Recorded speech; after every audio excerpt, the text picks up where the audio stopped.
Hello, welcome back to my channel. Today I will create the scene. First we will create our model, then we will light up the scene, but I will not be aiming to have the exact same render, but you will get my point, and if you follow along, you will be able to create beautiful renders of your own. But first, if you are new here, then please like and subscribe so you are always updated of my new upcoming videos, and if you love my work and want to support, then you can totally follow me on Patreon. I will appreciate it a lot, and all my patrons will get the blend file for free. Well, back to Blender. Delete the cube and the lamp.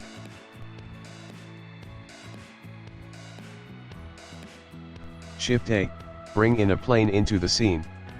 Tap to edit, S to scale up 2 Blender units. Right click, subdivide. Have 50 number of cuts.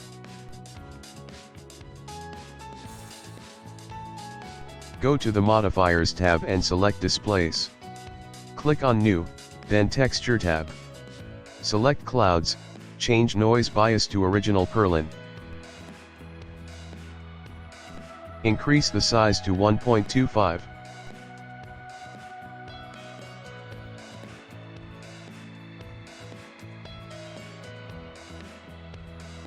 Depth to 5. Right click, Shade Smooth.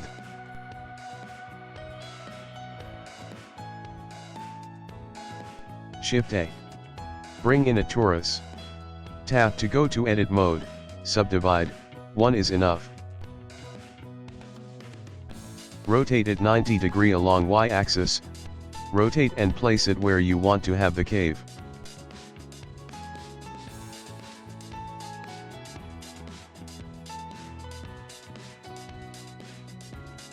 Shift right click to put the cursor on the torus. Shift A, bring in a cube. I will be creating a simple room to block direct lighting to have darkness inside the cave. I won't be putting a lot of details, because it will not be visible in any renders. I will simply be selecting, moving, and extruding faces.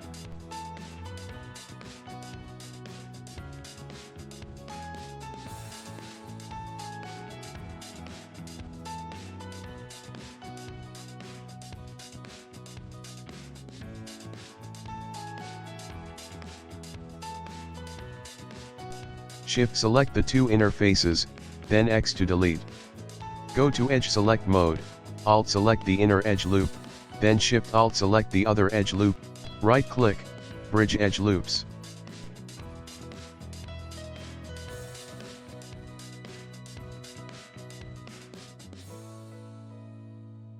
Hide the cube for a while, because we won't be needing it.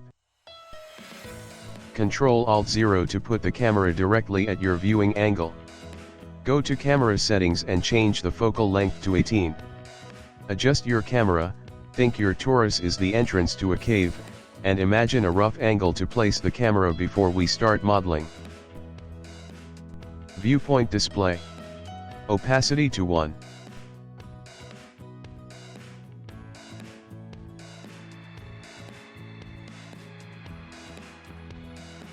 Now if you think you like this angle, adjust your torus to your own liking.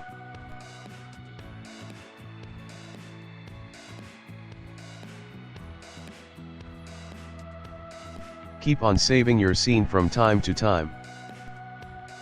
Well, drag open another window, and select Image Editor. Now drag another and select 3D Viewpoint. We will use this as our camera tab from now. I will bring my final renders as my reference images. You can place them and use them to get perfect results. As I am not looking for a lot of details, so I will not use it a lot, but you can take your time and look at these renders, and imagine what you want to create. Like we can see, my entrance to the cave is not like my earlier rendered image. So I will adjust my camera again. This is how you can look and adjust your settings accordingly. Okay, now it's time to create the spiky hills terrain. Select the plane, tap to go to edit mode. You can see it gets flat. It is because of the displace modifier we used earlier. Ctrl A to apply the modifier, and if you go to edit mode now, it won't be a flat surface. It's totally your choice how you want to edit the terrain. I will use the flat surface and you can use the displaced one if you want.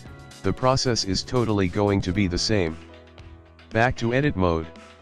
Select vertex select mode, turn on proportional editing, and select random. Select any vertex, GZ to drag the vertices upward to create this spiky mountain look. Drag the mouse wheel to increase or decrease the circle of influence.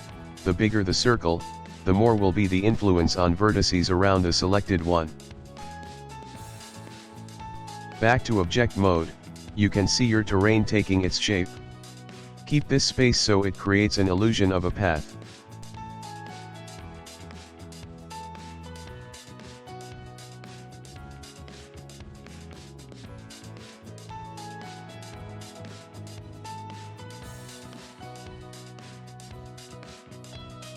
You can see, there is a bigger mountain right across the cave, even if you can't see it, but we have to create it because when we will be lighting it will create some cool shadows. Adjust your scene to your own liking, or you can try to match my render.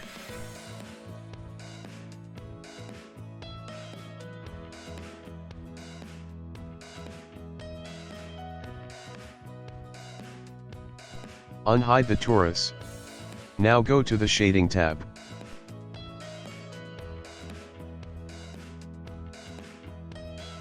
Click on New.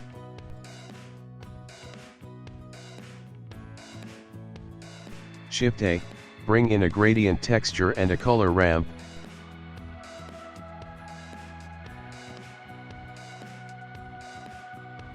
Connect factor to factor, now color to color. I already wrote the hex code from the scene I created earlier, so I don't have to find the colors I used earlier. You can find this hex code text and the images in the description.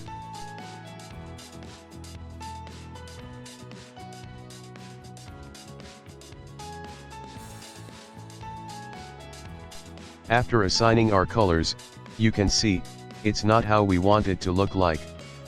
Ctrl-T, to bring in mapping and texture coordinate nodes, change generated to object. Point to texture, increase the Z value to 0.2, and -270 in rotation Y-axis to rotate the gradient. You may experience that you have to use positive values as well to get the desired result, it depends on your scene. Now if we drag the orange slider we will see how the texture is changing. Now we have multiple colors, both for the hills and the ground surface.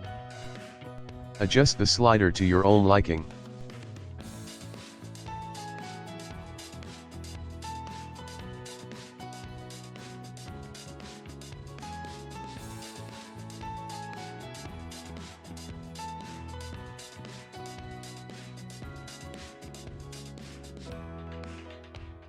Now select the torus and click on New. Shift-A, bring in a noise texture and a color ramp.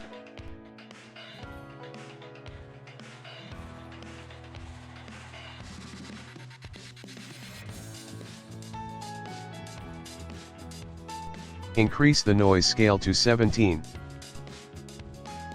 Depth to 10. And distortion to 0.2. Now put your own colors, or you can copy the hex codes in both the sliders of the color ramp.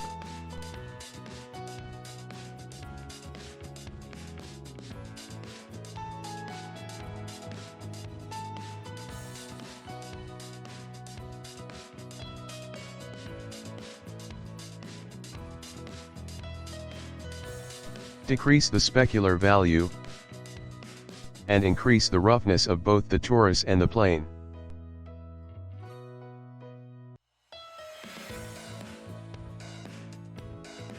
Now make the cube visible and select the torus material we created just now. Click on 2 to make it unique, and darken the right slider little bit more.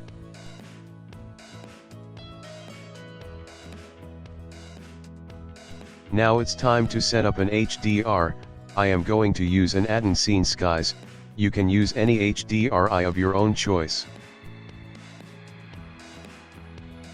Go to World tab.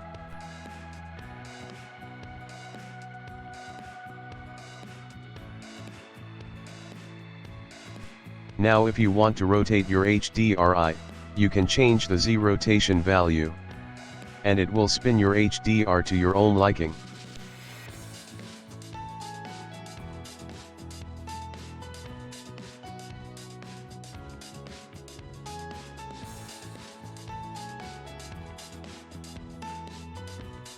Yeah, I like this view. Press 7 on number pad to go to top view, Alt D to duplicate your plane. You can place it anywhere you want, it's totally your choice. Move and rotate the duplicated plane, but keep your eye on the camera view, so you may know how it will look from the camera perspective.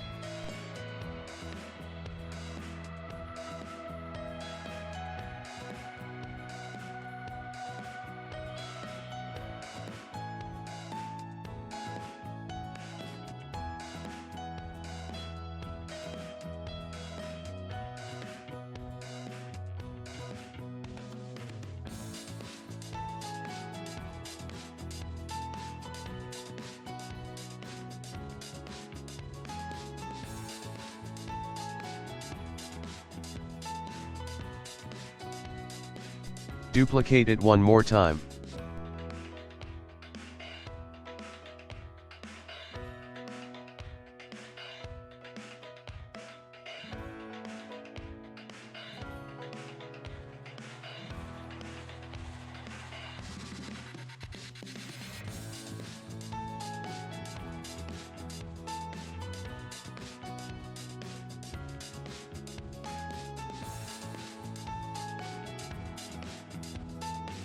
Go to camera settings, check depth of field, check limits.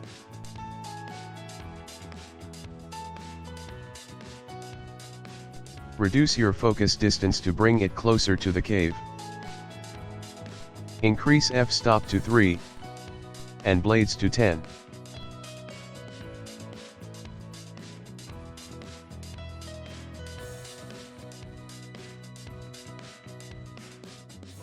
Shift A, bring in a cube. Shift Z to scale it only along its X and Y axis. SX. Turn on wireframe so you can see what you're doing.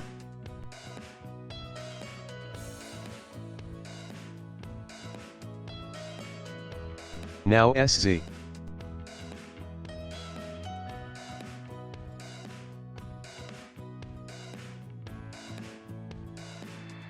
Select solid view again, and now back to the shading tab. Switch back to object in the shading tab, and click new. Delete the principled node, and bring in principled volume. Now connect volume to volume. We can decrease its density to 0.03. Yeah, it's much better now. Back to Layout tab. Now it's time to light up our scene. Shift A. Bring in an area lamp. GZ to move it upward.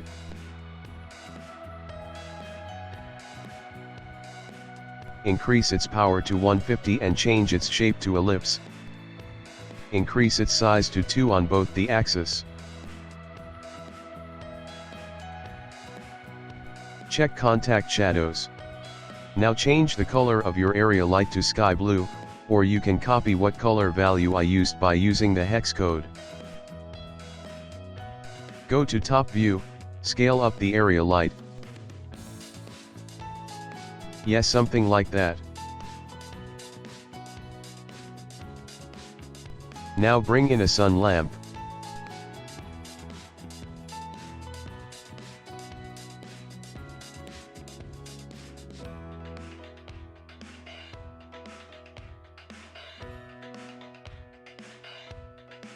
Go to rendered view in the camera tab, so you may know how your sun lamp is reacting and is casting its shadows. Rotate the sun lamp to your own desired angle to get a look what you want.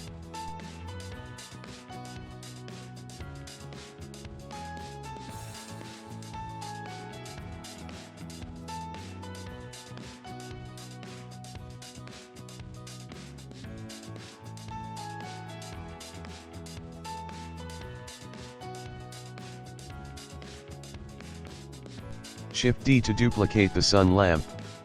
Change the color value to warm yellow, or use the hex code. And increase its strength to 5.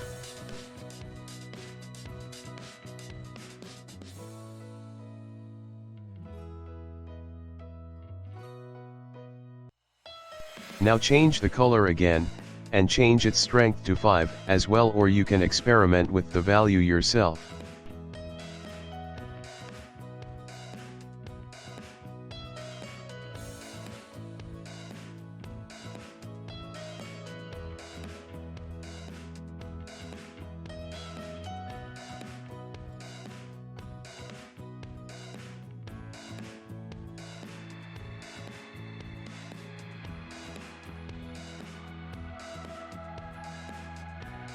Now set up an area lamp right inside the cave facing outwards.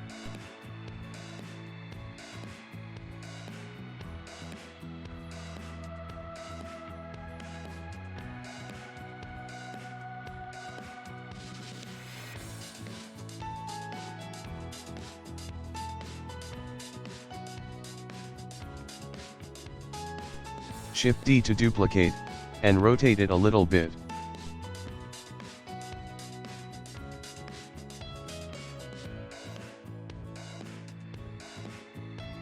Change its color and strength as well.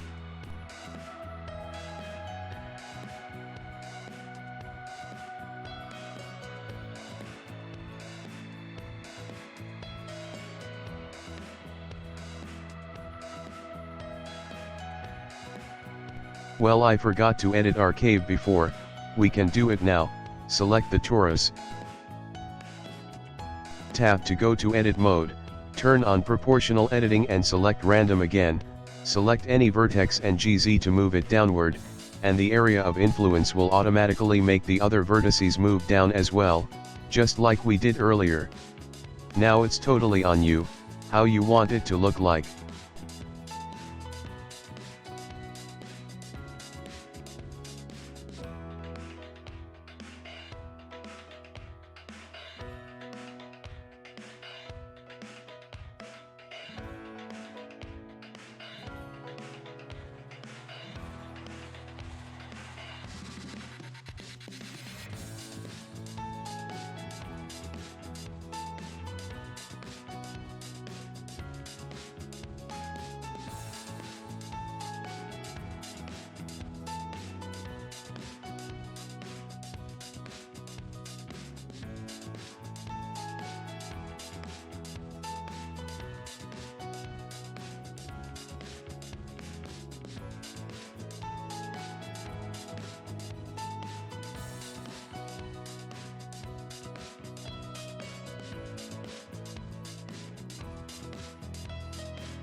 I am going to bring in one more area lamp. Use the disc shape. And we can turn off shadows, or you can experiment with the shadows as well. Change its color to sky blue as well. And increase its power to 50.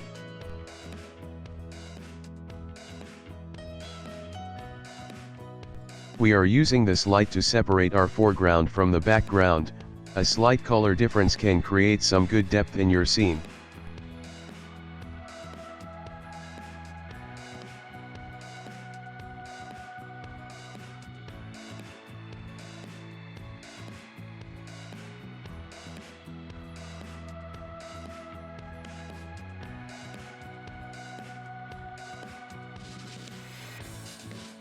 Now we will bring our low poly dog in the scene.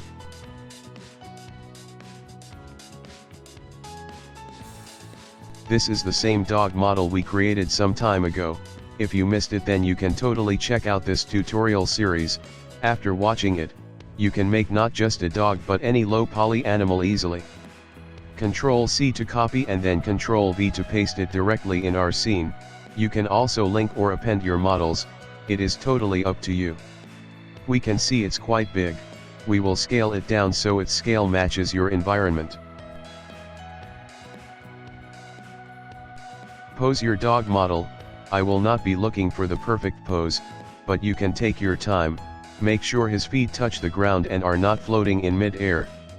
You can also play with your camera and your light so you get some perfect shadows, and a best camera angle, because in this tutorial I didn't work hard to get the best result and find the best angle for our shot.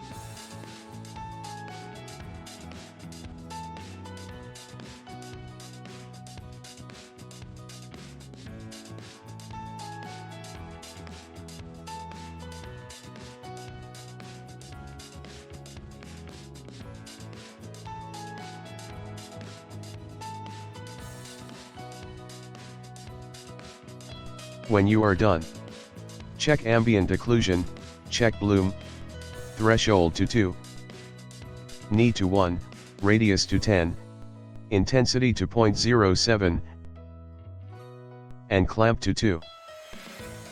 Change the color as well to light blue.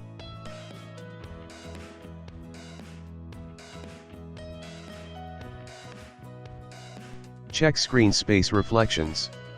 Now in shadows, increase cube size to 1024, and in color management, change look to medium contrast or high, it's totally your choice.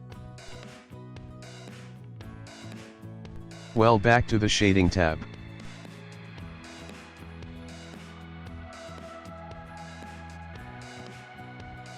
Switch to world. Now bring in an emission node and connect it to volume. Well, now we can't see anything. First change its color to sky blue.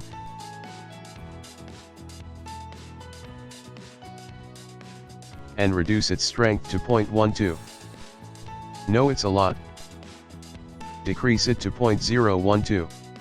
Yeah, it's looking good now, but if you are not going to composite your image, then decrease it even more. I will not be showing my compositing process because this video already got long.